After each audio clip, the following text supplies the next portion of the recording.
Maranatha. ಇಂದು 23 November 2025.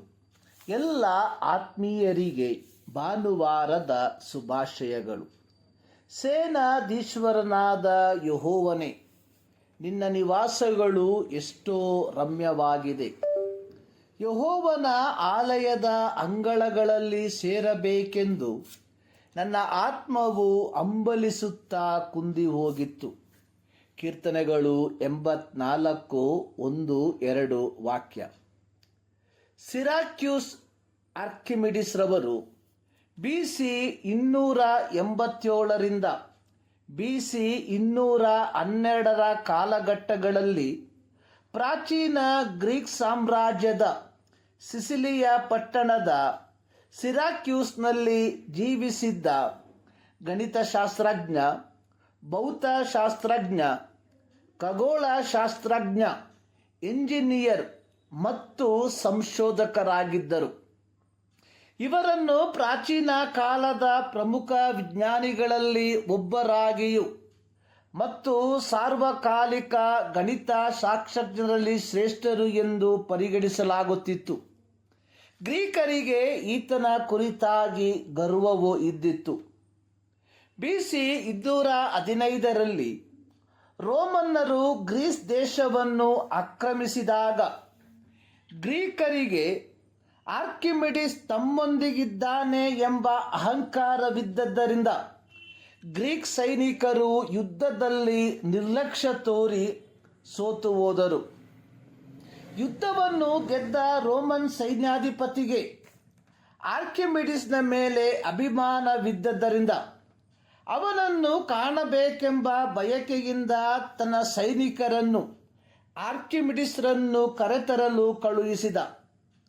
ಆದರೆ Archimedes ರವರು ವಿಜ್ಞಾನದ ಒಂದು ಸಂಶೋಧನೆಯಲ್ಲಿ ತೊಡಗಿಸಿಕೊಂಡಿದ್ದರಿಂದಲೂ ಅದರಲ್ಲೇ ತಮ್ಮನ್ನು ತಲ್ಲೀನಗೊಳಿಸಿದ್ದರಿಂದಲೂ ಕರೆಯಲು ಬಂದಂತಹ ಸೈನಿಕನನ್ನು ತಲೆ ಎತ್ತಿಯೂ ನೋಡದೆ, ನೀನು ಹೋಗು, ನನಗೆ ಮಾಡಿ ಮುಗಿಸಲು ಕೆಲಸವಿದೆ ಎನ್ನಲು ಸಿಟ್ಟುಗೊಂಡ ಸೈನಿಕ ರೋಷದಿಂದ ತನ್ನ ಕೈಯಲ್ಲಿದ್ದ ಕತ್ತಿಯಿಂದ ಅವರ ತಲೆಯನ್ನು ನೆಲಕ್ಕುರುಳಿಸಿದ.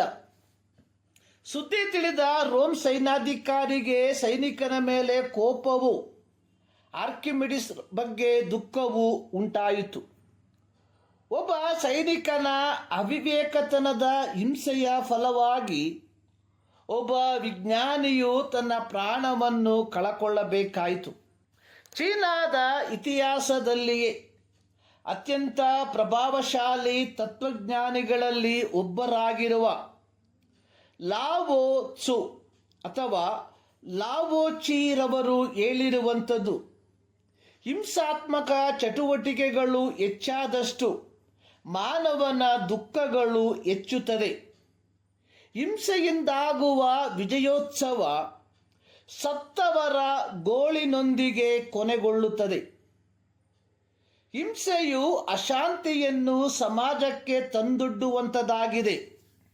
ಇತಿಹಾಸದ ಉದ್ದಗಲಕ್ಕೂ ನಾವು ಕಣ್ಣಾಯಿಸುವುದಾದರೆ ಕೇವಲ ಕ್ಷುಲ್ಲಕ ಕಾರಣಕ್ಕಾಗಿ ಲಕ್ಷಾಂತರ ಜನರ ಮಾರಣ ಹೋಮ ನಡೆದಿರುವುದನ್ನು ನಾವು ಚರಿತ್ರೆಯ ಪುಟಗಳಲ್ಲಿ ಕಾಣಬಹುದಾಗಿದೆ. ಸ್ವಾರ್ಥತೆ, ಅಧಿಕಾರದ ವ್ಯಾಮೋಹ, ಅಹಂಕಾರ ಇವು ಮನುಷ್ಯನನ್ನು ಹಿಂಸೆಯ ಕಡೆಗೆ ಆಕರ್ಷಿಸುವಂಥದ್ದಾಗಿದೆ. ಒಮ್ಮೆ ಒಬ್ಬರು ಗೌತಮ ಬುದ್ಧರ ಬಳಿಯಲ್ಲಿ ಬಂದು ಒಂದು ಪ್ರಶ್ನೆಯನ್ನು ಕೇಳಿದರು. ನೀವು ನಿಮ್ಮ ಎಷ್ಟು ಮಂದಿ ವೈರಿಗಳನ್ನು ಸಾಯಿಸಬಲ್ಲಿರಿ? ಈ ಪ್ರಶ್ನೆಗೆ ಗೌತಮ ಬುದ್ಧರು ಹೀಗೆ ಉತ್ತರಿಸಿದರು, ನಾನು ನನ್ನ ಎಲ್ಲ ವೈರಿಗಳನ್ನು ಸಾಯಿಸಬಲ್ಲೆ. ಗೌತಮ ಬುದ್ಧರ ಈ ಉತ್ತರ ಪ್ರಶ್ನೆ ಕೇಳಿದ ವ್ಯಕ್ತಿ ನಿರೀಕ್ಷಿಸಿರಲಿಲ್ಲ.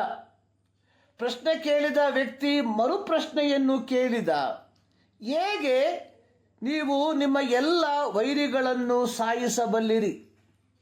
ಈ ಮರುಪ್ರಶ್ನೆಗೆ ಗೌತಮ ಬುದ್ಧರು ಉತ್ತರ ಕೊಟ್ಟದ್ದು ಹೀಗೆ, ನಾನು ನನ್ನ ಮನಸ್ಸಿನಲ್ಲಿರುವ ದ್ವೇಷ, ಹಿಂಸೆ, ವೈರತ್ವವೆಂಬ ಗುಣಗಳನ್ನು ನನ್ನ ಮನಸ್ಸಿನಿಂದ ಸಾಯಿಸಿದ ಕ್ಷಣದಲ್ಲೇ ನನ್ನೆಲ್ಲ ವೈರಿಗಳು ಸತ್ತಂತೆ. ನನ್ನಲ್ಲಿ ದ್ವೇಷ, ಹಿಂಸೆ, ವೈರತ್ವವಿದ್ದರೆ ತಾನೇ ಅವರು ನನಗೆ ವೈರಿಗಳು. ಈ ಗುಣಗಳು ನನ್ನಲ್ಲಿಲ್ಲದಿದ್ದರೆ ಯಾರನ್ನು ಸಾಯಿಸುವ ಪ್ರಶ್ನೆಯೇ ಉದ್ಭವಿಸುವುದಿಲ್ಲ.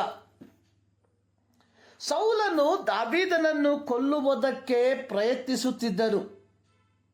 ಸೌಲನು ತನ್ನ ಮಗನಾದ ಯೋನಾತಾನನಿಗೆ ಹೇಳಿದ್ದು, ಈ ಇಷಯನ ಮಗನು ಭೂಲೋಕದಲ್ಲಿರುವವರೆಗೆ ನಿನಗಾದರೋ ನಿನ್ನ ರಾಜ್ಯಕ್ಕಾದರೋ ನೆಲೆಯಿಲ್ಲ. ಆದದರಿಂದ ಅವನನ್ನು ಕರೆಸಿ ನನ್ನ ಬಳಿಗೆ ತೆಗೆದುಕೊಂಡು ಬಾ, ಅವನು ಸಾಯಬೇಕು. 1 ಸಮುವೇಲ 20ನೇ ಅಧ್ಯಾಯದ 31ನೇ ವಾಕ್ಯ.